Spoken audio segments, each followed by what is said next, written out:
Hi everybody. I'm really excited to be here as part of Eurasian Creative Week.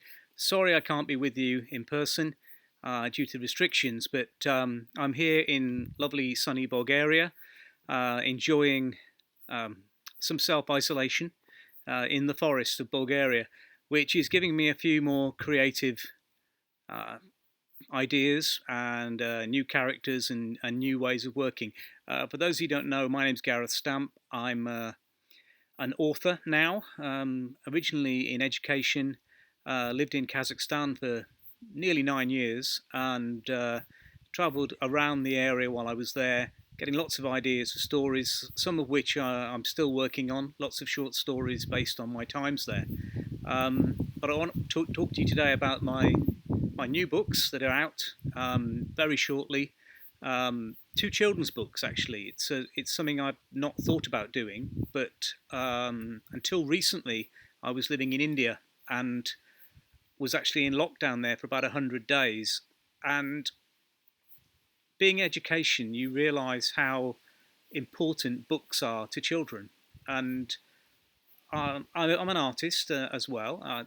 I've taught art and design for far too many years. And so I thought, well, why don't I use this time sensibly, use the time wisely, and actually come up with some stories based on my time in India, based on some of the animals I see around me, the characters that they have.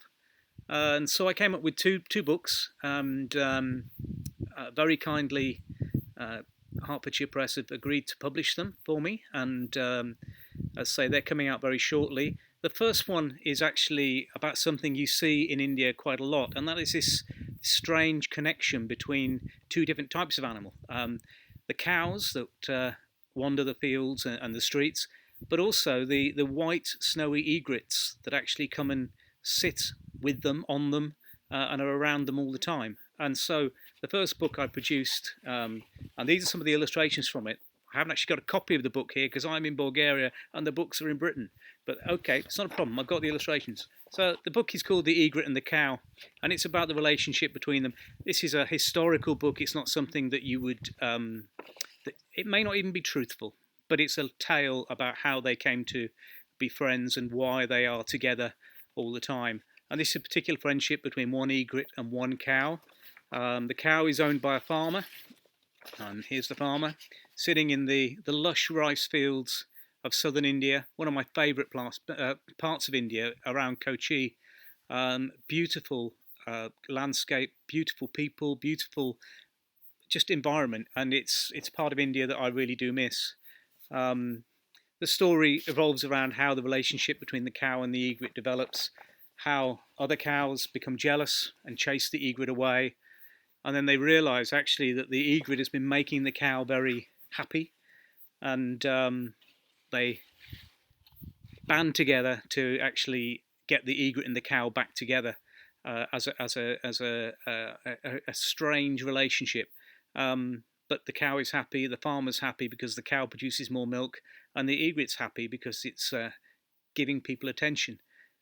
I'm not a moralistic person. I see myself as a sort of creative person, but a lot of people have told me when they've read the drafts of these books that, oh, there's a moral there. And I'm thinking, okay, if that's how people see it, that's fine. I think books are really important for children, as I say, and I think it's important for adults to read to children, because I think if you develop the actual the love of books and the love of reading at an early age, then that's going to carry on through. And I know in new technology, people are distracted by things. They only have sort of, I don't know, 10 minutes of this, 10 minutes of that, but a book immerses you more. The second book, this is the hero of my second book, a little goat, and the goat is not a normal goat. He's one of the ones that lives in the streets of Bangalore. For those of you that have ever been to India, you'll know that it's a hustling, bustling place, and the street scenes that I used to see every day on my way to work, on my way to the shops or whatever, and that's the backdrop for this particular story. So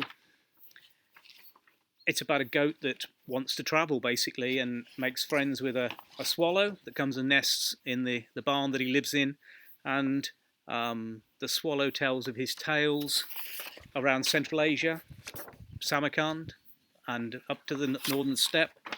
And then the goat wants to actually emulate him.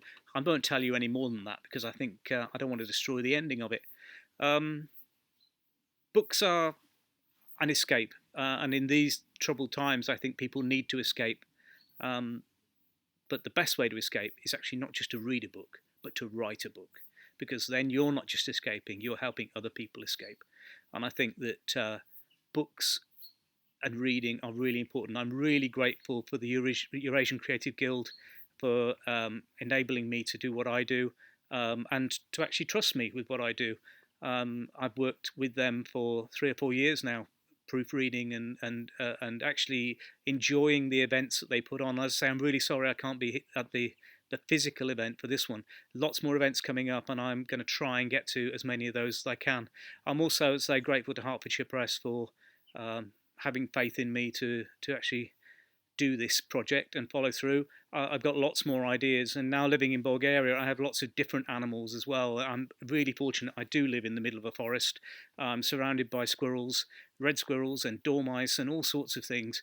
And I'm just hoping that I can actually continue developing that alongside the other sorts of books I want to write. I want to write, or I want to complete the novels and things that I've already started. It's, I think it's an exciting time. It's also a difficult time, but I say to people, please stay positive.